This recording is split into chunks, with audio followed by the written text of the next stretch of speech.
اللہ الرحمن الرحیم۔ Election commission of Pakistan کے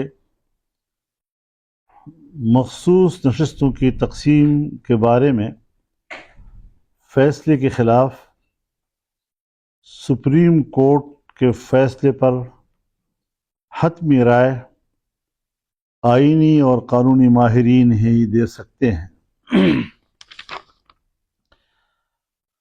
تاہم جمعیت علماء اسلام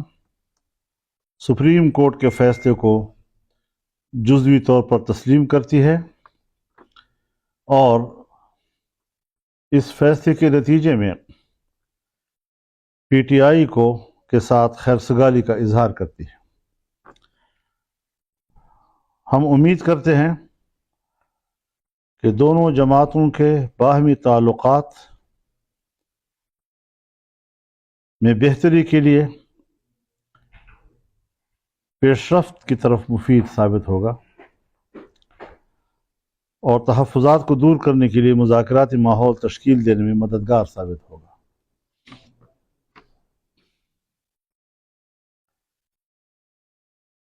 جہاں تک نظر ثانی اپیل کا تعلق ہے، جمعیت علماء اسلام بطور جماعت اپیل داخل نہیں کرے گی۔ تاہم جمعیت علماء اسلام کے وہ بعض افراد جو اس فیصلے سے براہ راست متاثر ہوئے ہیں، وہ انفرادی طور پر ہم ان کو اپیل کے حق کے استعمال سے نہیں روک سکیں گے۔ یہ ان کا حق ہوگا، لیکن بطور جماعت ہم اپیل نہیں کریں گے۔ تو یہ آج کا میں نے مختصر بیان دیا ہے۔ تو مولانا صاحب، اس ساری صورتحال میں آپ جو سیاسی نظام ہے وہ عدم استحکام کی طرف جائے گا اس فیصلے سے، یا اس سے استحکام؟ میں تو حضرت آپ کے سوال سے ذرا آگے بڑھ کے جاؤں گا۔ ہمارا جو سب سے بنیادی سٹانس ہے وہ یہ ہے کہ یہ انتخابات پورے ملک پہ مجموعی طور پر دھاندلی زدہ ہیں، بشمول خیبر پختونخوا کے، اور اسی لیے ہم آج ایک بار پھر اس مطالبے کو اٹھانا چاہتے ہیں کہ السرنو عام انتخابات کرائے جائیں۔ یہ نظام نہیں چل سکا، یہ ملک کی بہتری کو آگے نہیں لے جا سکتا۔ بجٹ نے آئینہ دکھا دیا ہے ملک کی اقتصادی صورتحال کا، اور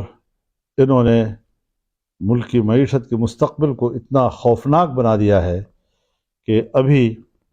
اس کی امپلیمنٹیشن، اس پر عمل درآمد کا آغاز ہی ہو رہا ہے، اور ہر طرف عام آدمی کی چیخیں نکل رہی ہیں، مہنگائی کے حوالے سے، بجلی کے بلوں کے حوالے سے، اور مختلف حوالوں سے۔ اور پھر مختلف محکموں کو جس طرح وہ تحلیل کر رہے ہیں بغیر پارلیمنٹ کو اعتماد میں لیے ہوئے، بغیر کوئی ڈیبیٹ کیے، اس سے جو سرکاری ملازمین متاثر ہو رہے ہیں براہ راست، تو ان کے خاندانوں کا روزگار، ان کا مستقبل، اس کا کیا بنے گا، یہ ایک مستقل مسئلہ ہے۔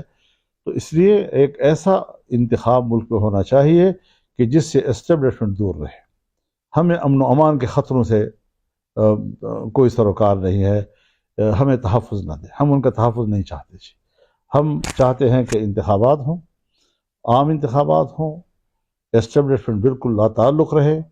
لوگ خود ہی اور سیاسی پارٹیاں ان کے ایجنٹ وہ اپنے ووٹ کا تحفظ کرتی ہیں، وہ اپنے بکسوں کا تحفظ کرتی ہیں، اور جب ان کے بس سے باہر نکل جاتی ہیں اور طاقتور قدرتیں انہیں اپنے قبضے میں لیتی ہیں، تو پھر یہی نتیجے نکلتے ہیں جو آج ہمارے سامنے ہے۔ اسٹیبلشمنٹ کو ہم ایک اچھی بات، ایک اچھا پیغام دے سکتے ہیں کہ ہر چند کے پورے نظام پر آپ کا مکمل کنٹرول کی ایک بہت بڑی خواہش آپ کے اندر موجود ہے، اور آپ سمجھتے ہیں کہ اسمبلیاں بھی ہماری مرضی کی ہوں، اسمبلی کے اندر لوگ بھی ہماری مرضی کے ہوں، لیکن یہ ملک کو کمزور کر رہا ہے۔ آپ کی جو ملک کے ساتھ کمٹمنٹ ہے اس کی نفی ہے۔ آپ اپنے آپ کو جملوں کے استعمال کے ساتھ اور بیان بازی کے ساتھ کور نہیں کر سکتے اس بات کو، اور نہ یہ خوش فہمی میں رہیں کہ آپ کے اس بیانی سے لوگ مطمئن ہو سکیں گے، کیونکہ آپ کا عمل اور اپنا قول اس میں آسمان و زمین کا تضاد ہے۔ موجودہ حکومت جو اس وقت سیٹ اپ ہے، وزیر قانون نے آج کے فیصلے کو جو ابتدائی طور پہ انہوں نے یہ بتایا کہ جی جو پلی تھی، جو درخواستیں تھیں، اس پہ سوچا ہی نہیں گیا، وہ تو اتحاد کی طرف کونسل کی طرف سے تھا، جبکہ فیصلہ جو ہے وہ پی ٹی آئی کے حق میں آیا ہے۔ میں نے اسی لیے پہلے جملے میں یہی کہا کہ اس پر حتمی رائے جو ہے وہ ماہرین آئین و قانون ہی دے سکتے ہیں، اور جب تفصیلی فیصلہ سامنے آئے گا تو اس سے پھر اصل چیزیں سامنے آئیں گی جس پر اعتراضات اٹھائے جا سکیں گے۔ تو یہ سردست میرا ایک رد عمل ہے، لیکن حتمی رد عمل جو ہے وہ ہمارے صرف GUI کے نہیں بلکہ دوسرے جو ملک کے اندر ماہرین آئین و قانون ہے وہ اس پر اپنی رائے دے سکیں گے۔ آپ الیکشن کمیشن کو تنقید کا نشانہ بناتے ہیں، اور آج کا جو فیصلہ تھا اس میں بنیادی طور پہ زیادہ تر جو ماہرین ہیں وہ بھی یہی کہہ رہے ہیں کہ بیسیکلی جو فیصلہ آیا تھا اس کی جو جس کو سمجھا گیا تھا الیکشن کمیشن کی طرف سے وہ بنیادی طور پہ نقطہ بنا ہے کہ الیکشن کمیشن دیکھیے ہمارے ہاں جی سیاست میں خلط مبحث کیا جاتا ہے جی۔ خلط مبحث کا معنی یہ ہے کہ ایک بات وہاں سے اٹھا لی جاتی ہے، ایک وہاں سے اٹھا لی جاتی ہے، اور پھر اس طرح پیش کیا جاتا ہے جیسے ان کے بعد میں کچھ تضادات سامنے آئے ہیں۔ دیکھیے ایک ہے الیکشن کا انتظام، پولنگ اسٹیشنوں کا انتظام، ووٹرز کے لیے ووٹ ڈالنے کی سہولت اور ان کی اندر خود اعتمادی اور کے ساتھ ووٹ ڈالنے کا استعمال، وہاں تو الیکشن کمیشن مکمل ناکام ہے، نتائج تک بھی مکمل ناکام ہے۔ لیکن جب آیا مخصوص نشستوں کا معاملہ تو یہ قانونی مسئلہ تھا جی، اس مسئلے پر امپلیمنٹیشن ہو گئی جی، اور لوگوں نے حلف اٹھا لیے، انہوں نے روزمرہ کے الاؤنسز لے لیے، انہوں نے تقریریں کی، کارروائیوں میں حصہ لیا، تو یہ پھر اس کے بعد ایک قانونی شکل بن جاتی ہے کہ ہماری پارٹی بھی ظاہر ہے کہ اس کے بھی لوگ انہوں نے حلف اٹھایا، تو ہم اپنے اراکین کو تو ان کے حقوق سے محروم نہیں کر سکتے تھے جی۔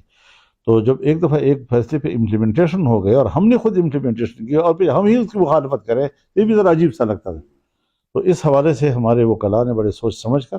بڑے قانونی استدلال کے ساتھ اپنا مقدمہ پیش کیا ہے، لیکن جو بھی فیصلہ آیا ہے اس کے پیچھے اصل عوامل کیا ہیں، کیا کھیل چل رہے ہیں، تو یہ سارے صورتحال ظاہر ہے کہ ملک کا مسئلہ ہے، اور ہم نے اس پر یہی رائے دی ہے کہ ہمارے جو اراکین جو متاثر ہوئے ہیں بحیثیت فرض کے، ان کو ان کا حق حاصل رہے گا، باقی جمعیت علماء اسلام بطور جماعت کے وہ اس پہ نہیں جائے گی۔ اگر حکومت کوئی